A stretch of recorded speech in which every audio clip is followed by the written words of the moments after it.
Bonsoir, chers frères et sœurs. Nous continuons notre journée avec une lecture de Thérèse d'Avila. Notre livre « Une année avec Thérèse d'Avila ». Et nous allons voir à la page d'aujourd'hui, c'est-à-dire à la date du 28 juillet, ce que nous révèle notre sœur choisie par Dieu. Vous voyez comment je suis illuminée. Là, je suis transfigurée. Là, je suis très illuminée. Alors, que nous dit Thérèse ce soir, 28 juillet? Nous pouvons considérer notre Dieu de tant de façons. Nous en nourrir de tant de manières. Thérèse d'Avila commente le verset du Cantique des Cantiques. Je cite: « Je me suis assise à l'ombre de celui que je désirais, et son fruit est doux à mon palais. Le roi m'a introduite dans sa cave à vin et a ordonné en moi la charité. » Fin de citation. Faire cette expérience est impossible sans l'aide de l'Esprit Saint. Dieu secourable, voici que l'âme est placée au cœur même du soleil et en est embrasée. Elle dit qu'elle est assise à l'ombre de celui qu'elle avait désiré. Ici, elle ne parle que d'un pommier et dit: « Son fruit est doux à mon palais. » Oh, vous qui faites oraison, goûtez toutes ces paroles. Nous pouvons considérer notre Dieu de tant de façons. Nous pouvons nous en nourrir de tant de manières.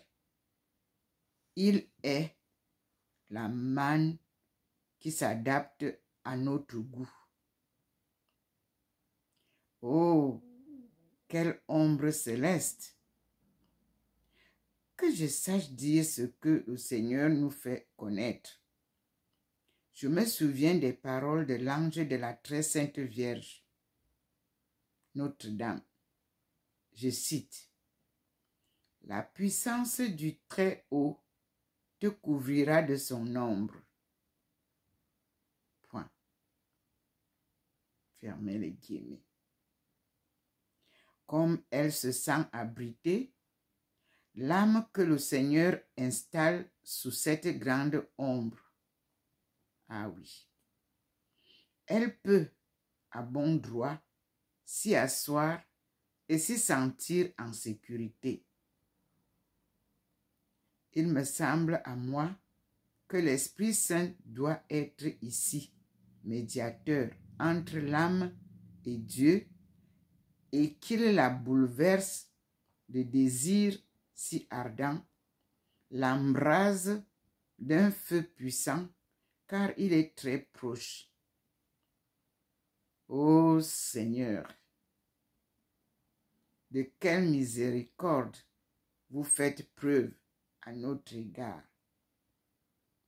Soyez bénis et loués à jamais, vous qui êtes un si bon amant. Oh, mon Dieu et mon Créateur, est-il possible que quelqu'un ne vous aime pas? Oh, oh là là, pauvre de moi, si longtemps, moi, je ne vous ai pas aimé, dit Thérèse d'Avila.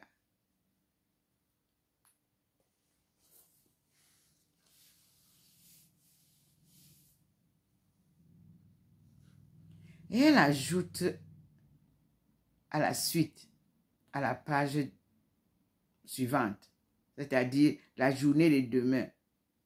Le Seigneur ne se contente pas de nous donner le peu que nous désirons. Thérèse d'Avila prévient, 2 points, on reçoit toujours plus qu'on ne demande. Ce n'est pas sans surprise. Effectivement. Le roi m'a introduite dans sa cave à vin, elle disait tout à l'heure, et il a ordonné en moi la charité. On continue. Tandis que l'épouse se repose sous cette ombre tellement désirée, et à juste titre, que lui reste-t-il à désirer une fois arrivé là? Si ce n'est que ce bonheur ne lui manque jamais. Et oui. Il lui semble qu'il n'y a rien de plus à désirer. Mais notre roi très saint a encore beaucoup à donner. Il voudrait ne jamais rien faire d'autre s'il trouvait acquéreur. Et comme je vous l'ai souvent dit, n'oubliez jamais, mes filles, que le Seigneur ne se contente pas de nous donner le peu que nous désirons. Je l'ai vu ici. Quand quelqu'un commence à lui demander quelque chose, il lui fournit les occasions de le mériter et de souffrir pour lui, sans que cela lui paraisse dépasser ses forces. Comme Sa Majesté peut les redoubler en paiement du peu qu'elle s'est décidée à faire pour lui.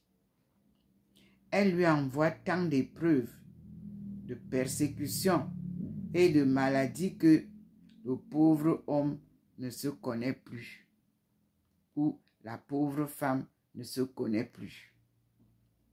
Moi-même, il m'est arrivé de dire quand j'étais très jeune, « Oh Seigneur, je n'en voudrais pas tant. » Mais Sa Majesté me donnait force et patience, au point que je ne m'étonne pas à présent d'avoir su supporter ces épreuves et que je ne les échangerai pas contre tous les trésors du monde. Ici, nous sommes à la pensée sur l'amour de Dieu. Les 2 pages parlent de la pensée sur l'amour de Dieu. Et la pensée sur l'amour de Dieu, nous avons lu d'abord à la page précédente, le verset 2 et 5. Et à la page suivante, nous avons lu le chapitre 5, verset 2 à 5, à la page du 28 d'aujourd'hui. À la page de demain, qui est la suite, c'est pour ça qu'elle nous fait lire les 2, et la pensée sur l'amour de Dieu, chapitre 6, versets 1 et 2.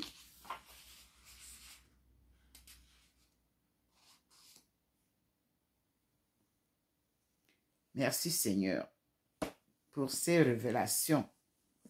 Et nous allons passer à Saint Jean de la Croix, que j'ai découvert, comme je vous l'ai dit. Cela me fait plaisir. Lui, il nous parle d'un escalier secret. À la page 190, c'est la doctrine mystique. Je lis.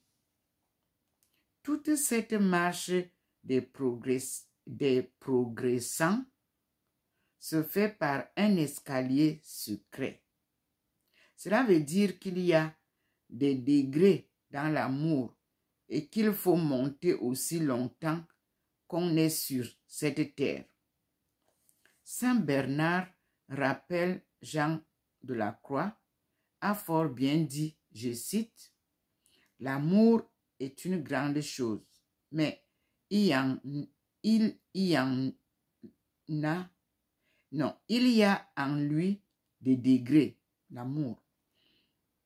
Avec saint Thomas d'Aquin, dans son opuscule, je cite, de l'amour de Dieu et du prochain, chapitre 27, on peut distinguer, entre guillemets, 10 degrés d'amour. Jean de la Croix adopte ce chiffre et il expose avec clarté ce que sont ces 10 degrés. Il va donc nous décrire ainsi l'ascension entière, depuis l'entrée dans la vie contemplative jusqu'au degré le plus élevé, qui n'est autre que le mariage spirituel. Par cette énumération des 10 degrés de l'escalier d'amour, il dresse d'un coup toute la théologie mystique. Sans doute, dans l'ouvrage que nous analysons, il n'en donne qu'un aperçu rapide, mais ses ouvrages postérieurs, le cantique spirituel et la vive flamme d'amour, ne feront que reprendre et parachever cette description déjà ébauchée et plus qu'ébauchée même dans ses 2 premiers ouvrages et dans son premier poème.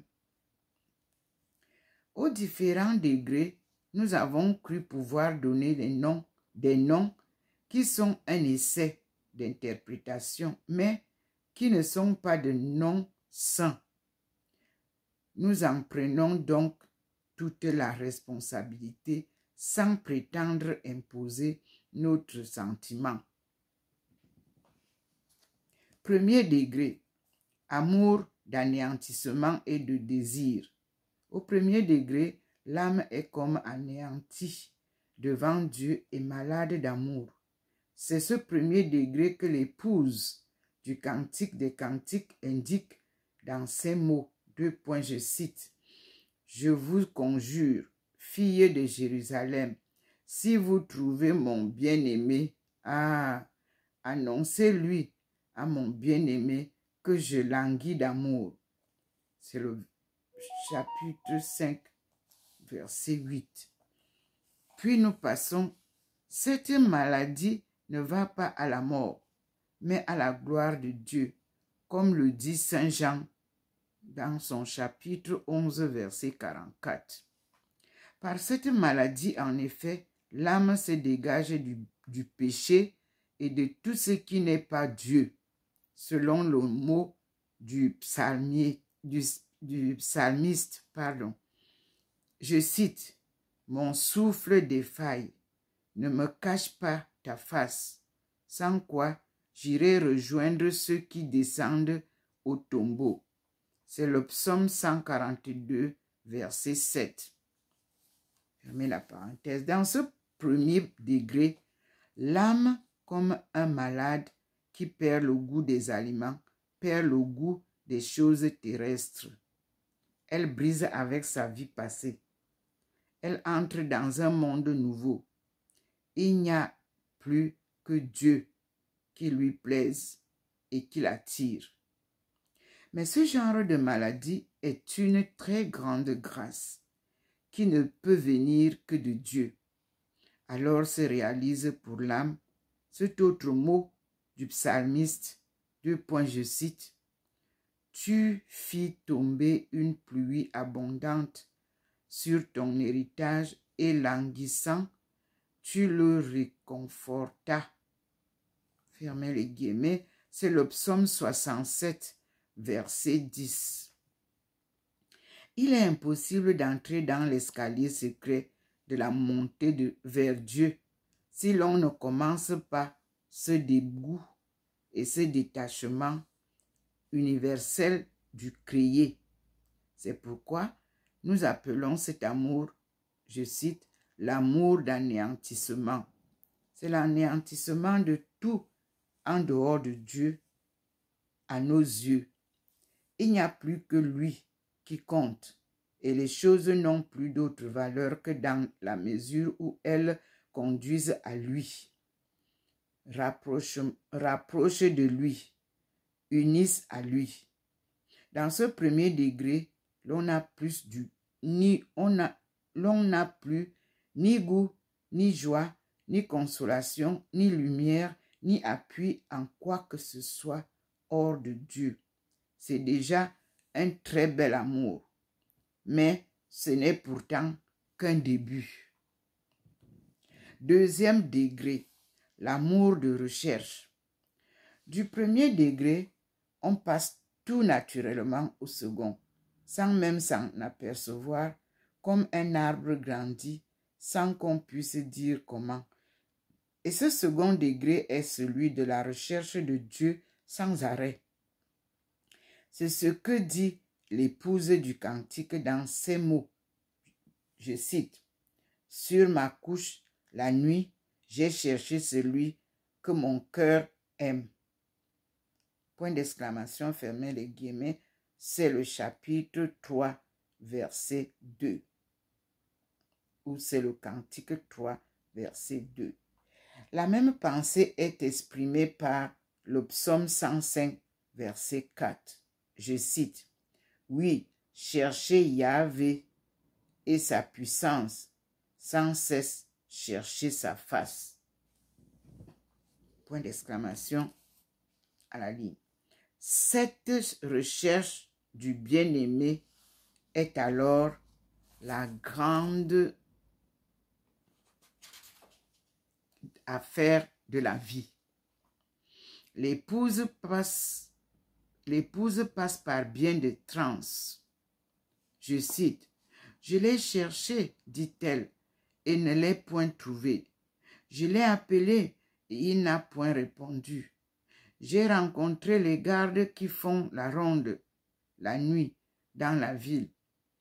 Ils m'ont frappé et blessé. » Là, c'est le chapitre 5, versets 6 à 7. C'est comme Marie-Madeleine au tombeau, cherchant son Jésus, et le cherchant avec tant d'ardeur qu'elle ne la voit pas tout de suite. Quand il est déjà là devant elle et qu'elle le prend pour le jardinier, vous verrez Saint Jean, chapitre 20, verset 14, c'est la référence. Dans ce degré-là, l'âme cherche son aimé partout. Elle le demande à tous les échos. Si elle ouvre un livre et n'y trouve pas son Jésus, elle le referme avec chagrin. C'est ainsi qu'aucun livre ne plaisait à Augustin après ses conversions. S'il n'y voyait Jésus, l'âme ainsi n'a pas goût que pour chercher Jésus, parler de lui, penser à lui. Et tout ce qu'elle fait, et jusque dans son sommeil même, dans ses travaux, du jour, dans ses récréations, c'est toujours Jésus qui est dans son esprit et remplit son cœur. Et cet état reparaît toutes les fois qu'après un relâchement ou une chute, on remonte par l'escalier secret. On est tenté de voir un degré d'amour de cette sorte.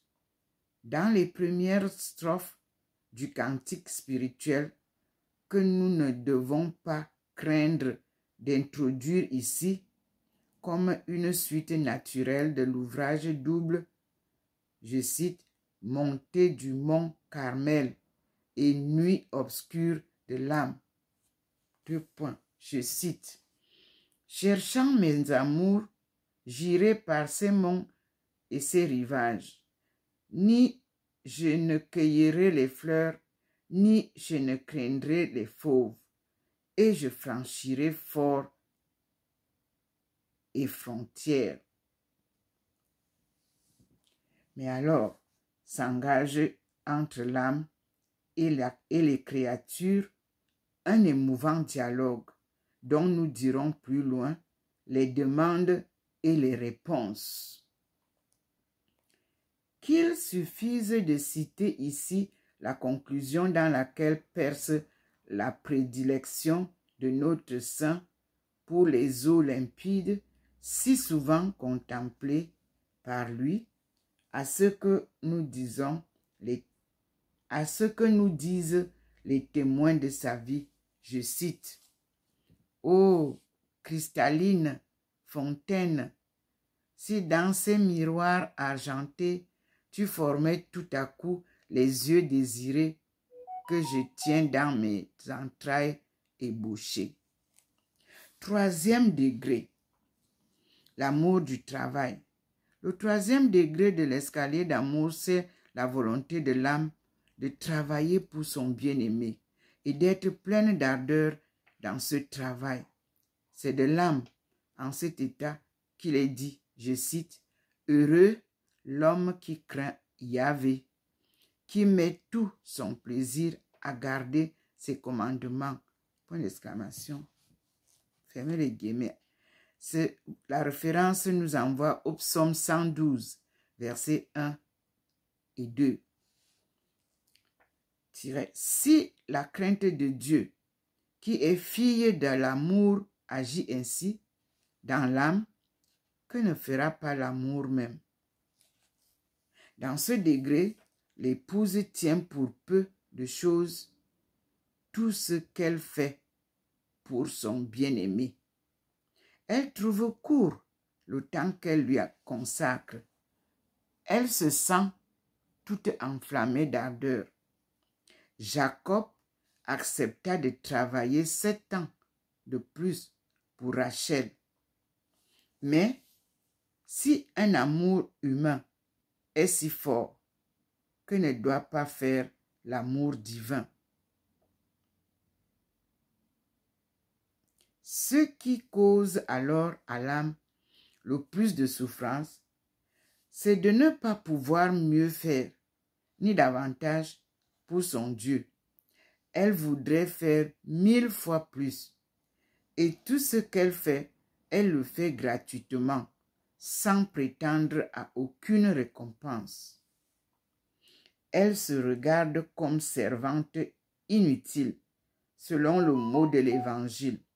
Elle est donc bien loin de ressentir les atteintes de la vaine gloire, ni la présomption. En cet état, l'âme doit s'attacher de toutes ses forces à l'humilité, en se sentant si petite et si insuffisante au service de son Dieu. Quatrième degré, je cite, l'amour souffrant. Nous ne serons pas surpris de voir Jean de la Croix situer l'amour de la souffrance avec Jésus et pour Jésus au-dessus de l'amour du travail avec lui et pour lui. C'est dans la croix que l'on achève de ressembler à Jésus. Dans nombre de ces maximes, entre guillemets maximes, notre saint exprimait depuis longtemps cette pensée, je cite, « Il est meilleur de souffrir pour Dieu que de faire des miracles. » Fermez les guillemets. C'est le 13 des autres avises dans édition espagnole.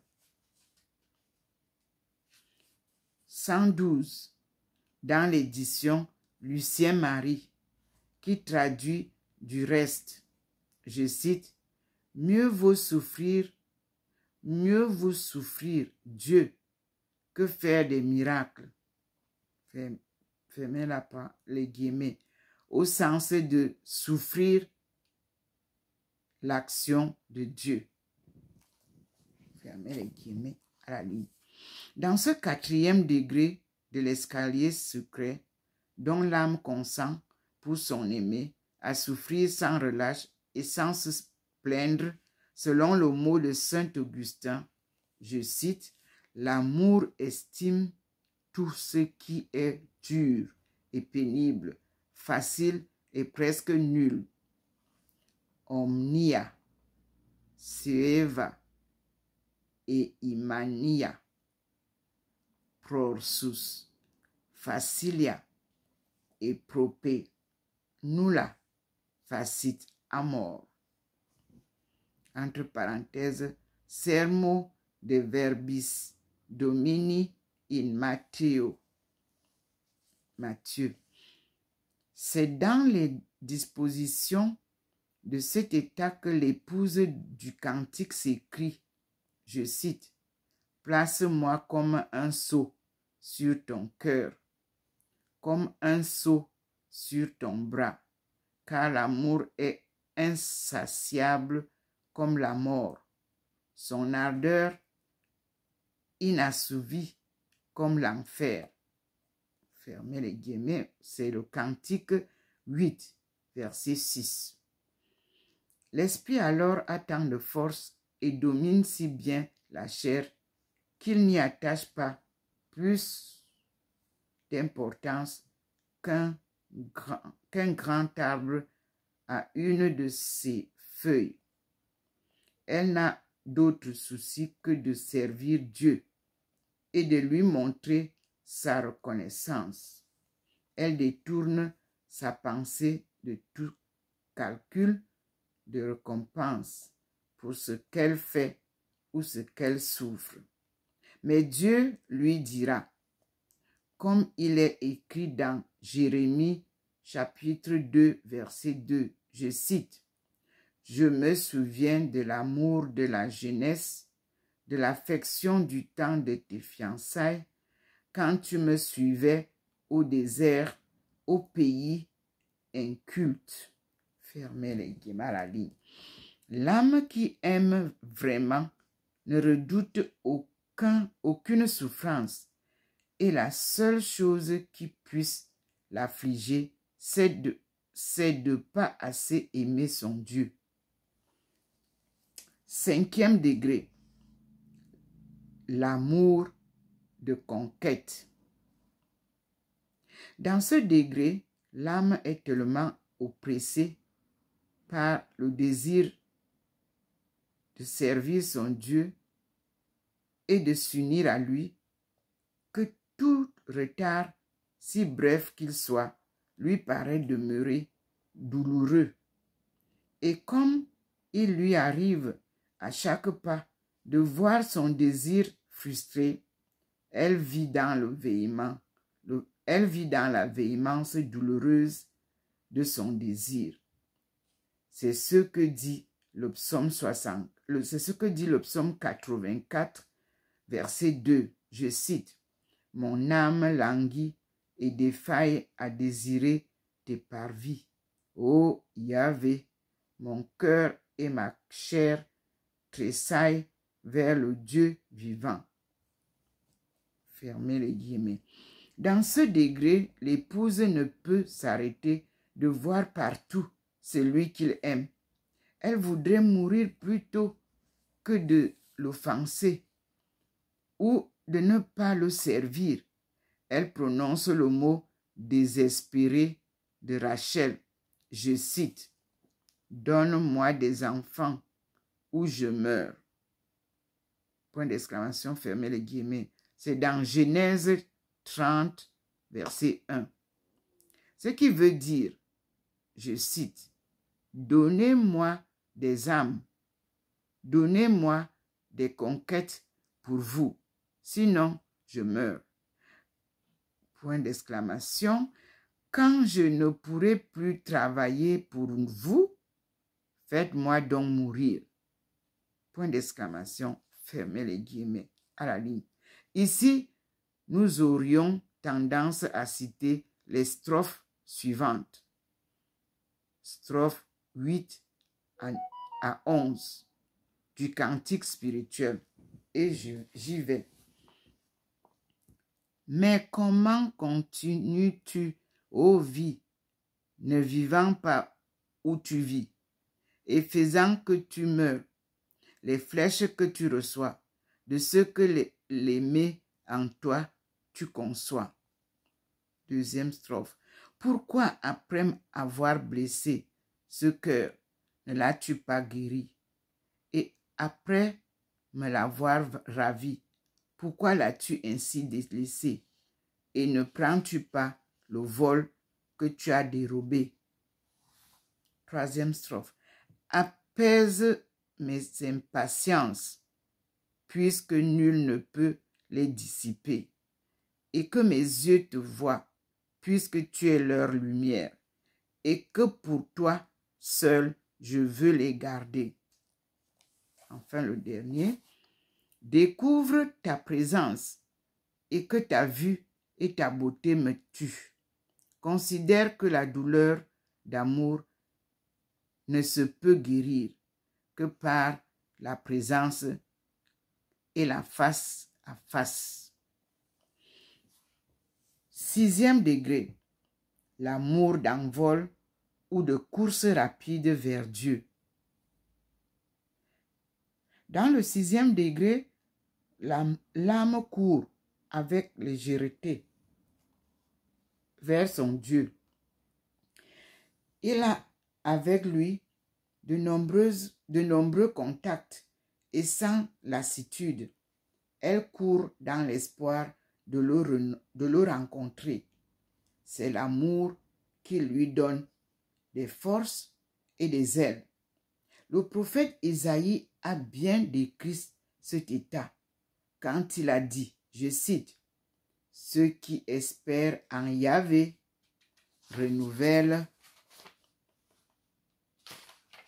leur force et ils auront des ailes comme les aigles. » Ils courent et ne se fatigueront pas. Ils marcheront et ne se lasseront pas. C'est Isaïe, chapitre 15, verset 31.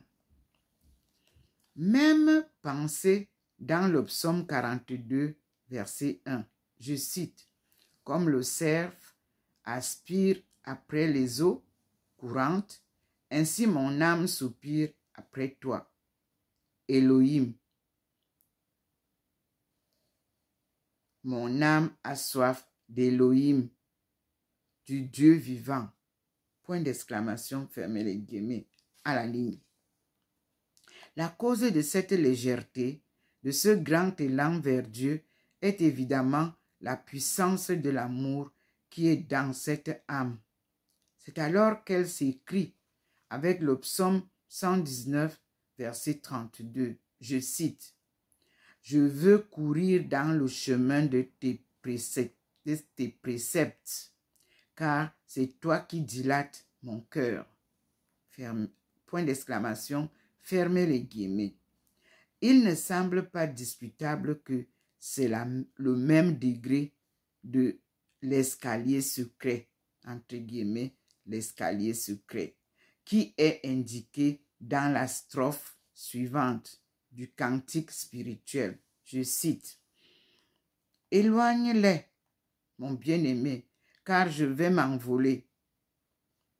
Reviens, colombe, car le cerf blessé apparaît sur le sommet, au souffle de ton vol, et prend le frais. » Septième degré, l'amour de hardiesse. Arrivé à ce degré, l'âme se sent de plus en plus intime avec son Dieu. Elle ne peut plus se séparer de lui. Elle ose tout lui dire, tout attendre de lui, tout espérer de sa part.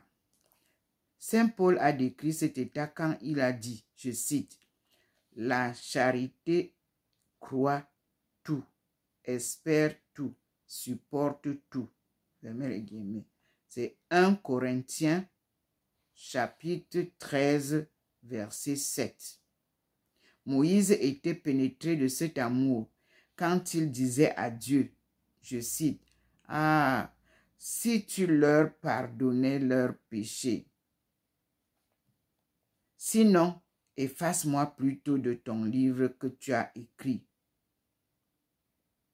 point d'exclamation, 3 points à la ligne, fermez les guillemets. Sinon, efface-moi plutôt de ton livre que tu as écrit, point d'exclamation, 3 points, fermez les guillemets. C'est qu'il osait tout attendre de Dieu, même le pardon pour son peuple, qui avait adoré le veau d'or. David de même disait au psaume 37, verset 4, je cite, « Mets tes délices en Yahvé, et il t'accordera les souhaits de ton cœur. » Point d'exclamation, fermez les guillemets, à la ligne, ou encore l'épouse quand elle s'écrie, 2 points, je cite, « Baise-moi des baisers de ta bouche. » Point d'exclamation, fermez les guillemets. Là, nous sommes à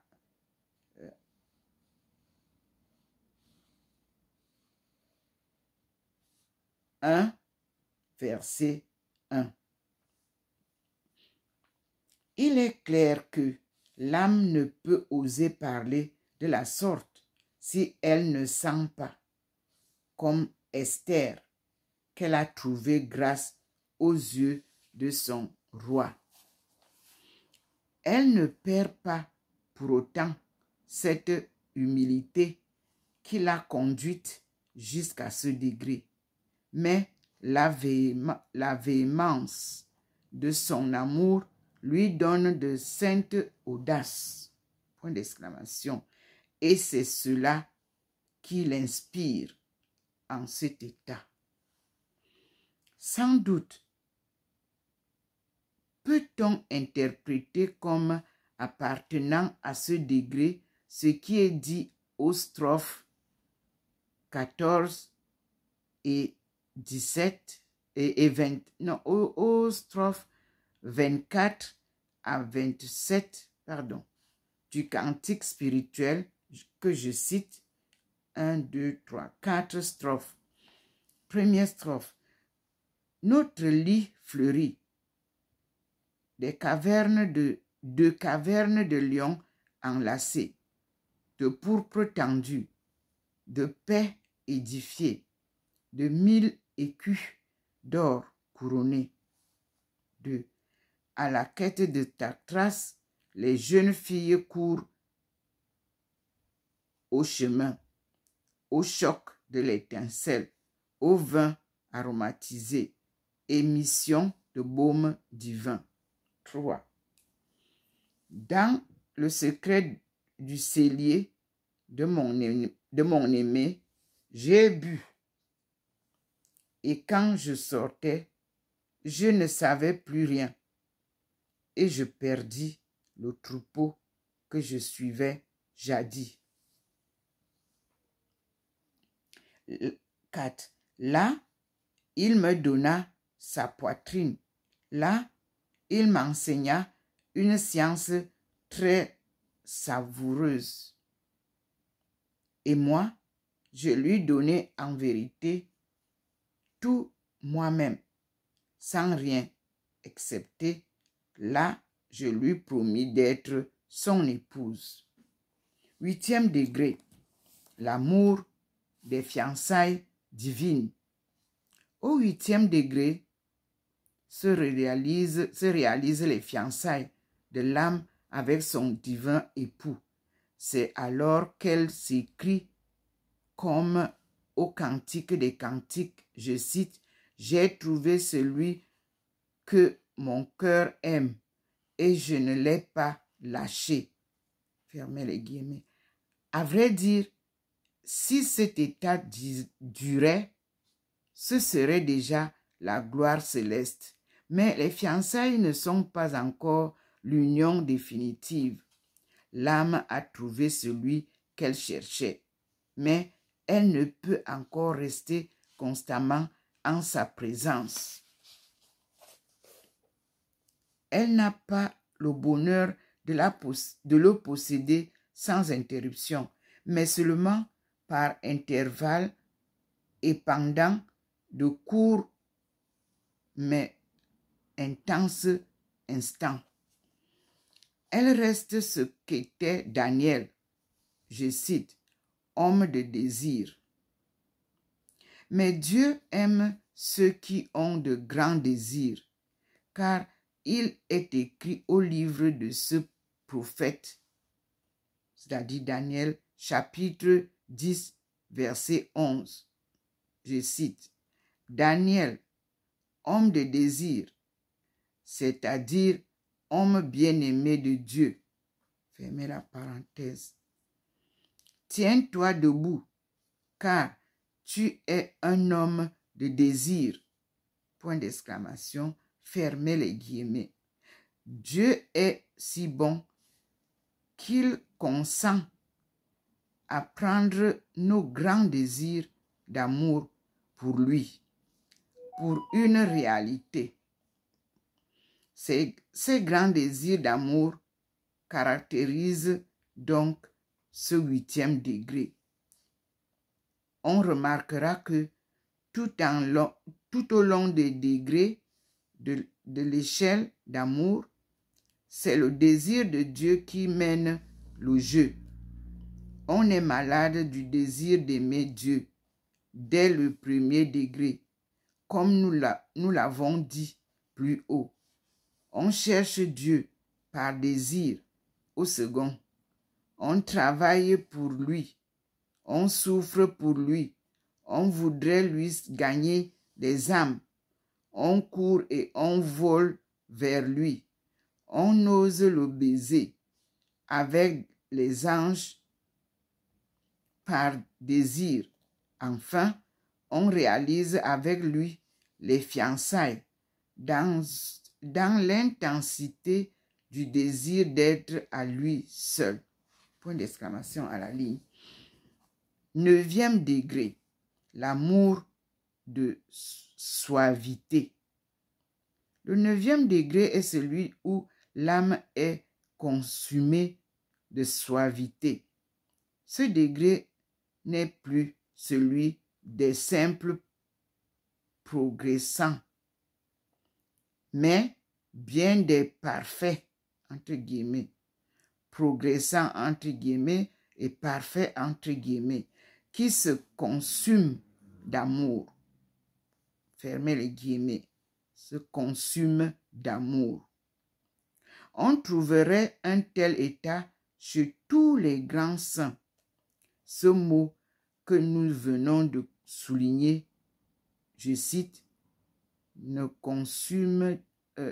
se consume d'amour, entre guillemets, se consume d'amour, était familier notamment à Marguerite Marie Alacoque. Cette ardeur de suavité consumante, c'est l'Esprit Saint qui l'a produit dans l'âme en raison de l'union qu'elle a désormais avec son Dieu. C'est pour cela que Saint Grégoire le Grand a si bien dit des apôtres après la descente du Saint-Esprit sur eux. Je cite, « Alors qu'ils recevaient Dieu dans la vision d'une langue de feu, ils furent consumés suavement par l'amour. Dum Deum in iis visione suscipiunt per anorem suaviter arsenon. » Excusez-moi pour la prononciation. Homélie du 30 donc on est homélie 30 in Évangile, entre parenthèses. De ce qui se passe dans ce 9e degré, il est presque impossible de parler. Plus on monte en effet, plus les expressions manquent pour dire ce qui se passe. entre l'âme et son Dieu. Peut-être faudrait-il dire que les mêmes mots changent de sens à chaque degré. On emploie les mêmes mots parce que l'on n'en a pas d'autres, mais ils ont une signification nouvelle quand on passe d'un degré plus bas à un degré plus élevé. C'est pourquoi seules les âmes qui ont passé par les degrés les plus sublimes peuvent comprendre de quoi il s'agit. 10e degré, le mariage spirituel.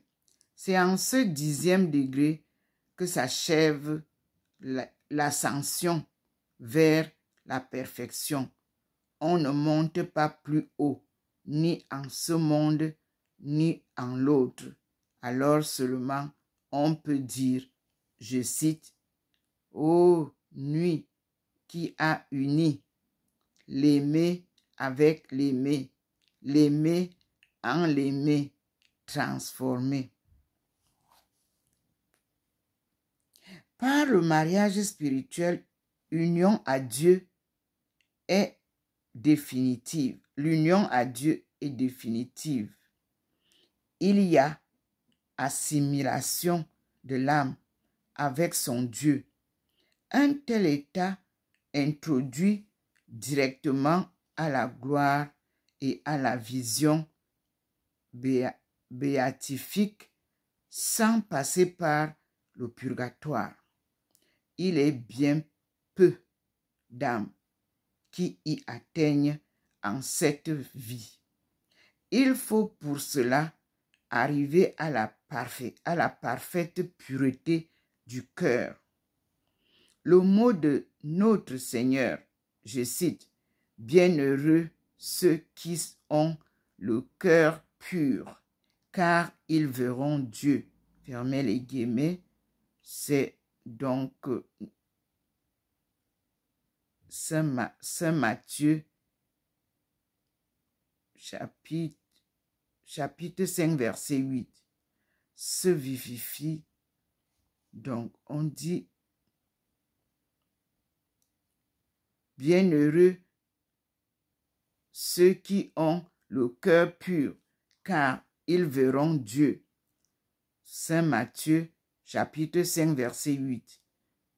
Se vérifie pleinement alors, et c'est aussi le sens qu'on peut attribuer à la parole de Saint Jean. Je cite, « Nous lui serons semblables, parce que nous le verrons tel qu'il est. » Point, fermez les guillemets. 1 Jean, chapitre 3, verset 2. Sans doute, il n'y a pas absorption proprement dite de l'âme en Dieu. Il n'y a pas trace de panthéisme dans la mystique authentique. Dans la mystique authentique d'un Jean de la Croix, l'âme reste ce qu'elle est, un être fini, mais Dieu l'a élevé à une participation à sa nature qui dépasse toute conception humaine. Elle est donc réellement divinisée par la grâce divine. C'est ce que nous avons dit déjà en commentant cette maxime de Jean de la Croix.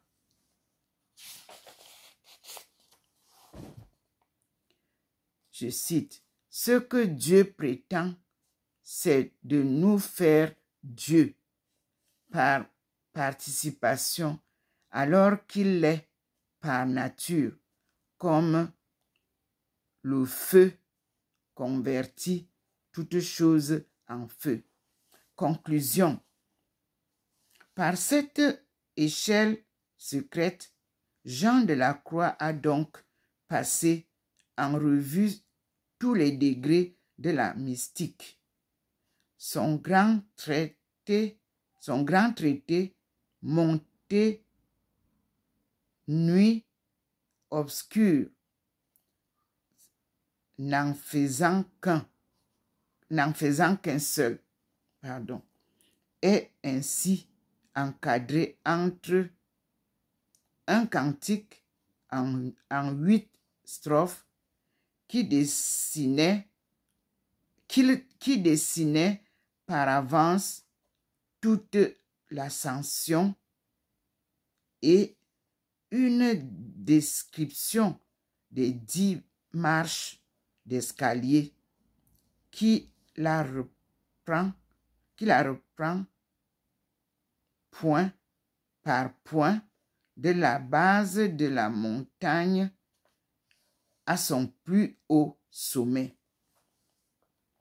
Dans les 4 traités, il aura des détails savoureux à donner, mais il n'ira pas plus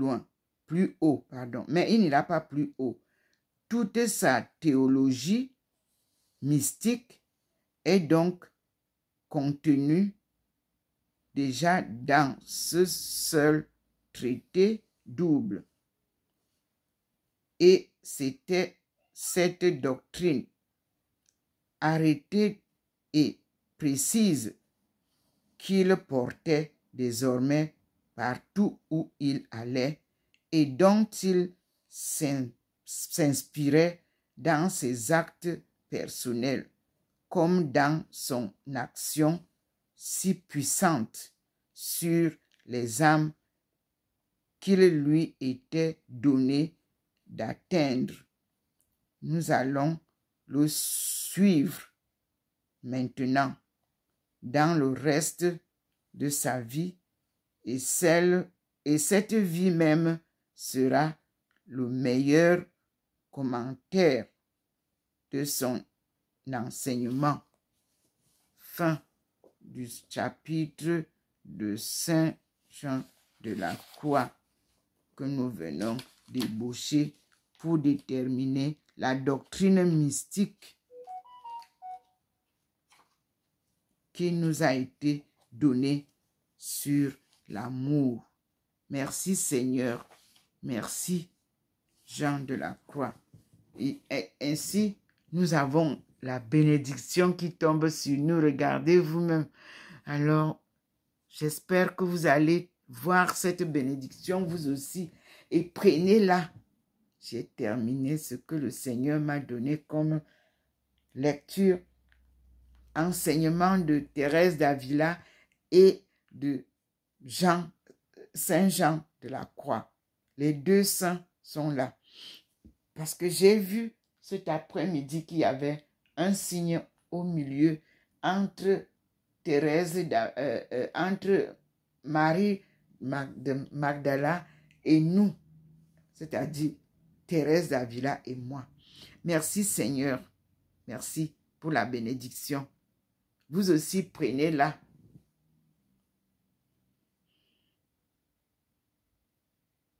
Et passez une belle nuit. Réécoutez cette vidéo. On a du mal à quitter cette bénédiction. Merci Seigneur. À toi la gloire. Merci beaucoup. Alors vous pouvez comprendre ce mariage mystique. Comment il s'opère. Saint Jean de la Croix nous l'a bien expliqué. Moi-même, je ne savais pas ce que j'apprends ce soir. Merci Seigneur. De jour en jour, le Seigneur m'élève, m'instruit, me transforme.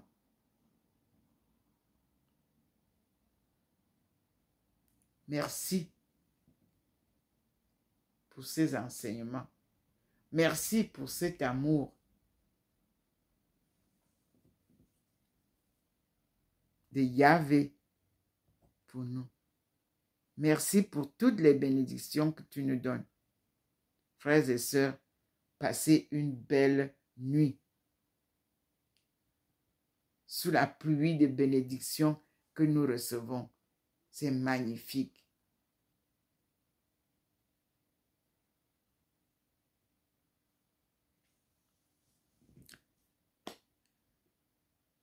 À demain, si Dieu le veut, pour tous. Et comme je vous l'ai dit, je suis Dr Ndom Melingi Thérèse, servante du Seigneur et son peuple choisi.